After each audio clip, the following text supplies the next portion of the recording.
اگر آپ چینل پر پہلی بار آئے ہیں تو ابھی سبسکرائب کر کے بیل آئیکن پریس کریں اور رہیں باخبر۔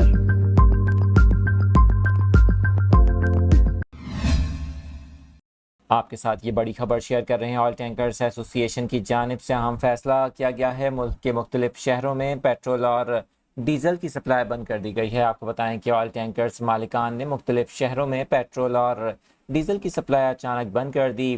پیٹرول کی سپلائی بند ہونے سے اس کی قلت کا خدشہ بھی ظاہر کیا جا رہا ہے۔ دوسری طرف ایسوسی ایشن کا کہنا ہے کہ اسلام آباد، راولپنڈی، آزاد کشمیر اور اس کے ساتھ ساتھ ہزارہ، اٹک اور گلگت میں بھی سپلائی بند رہے گی۔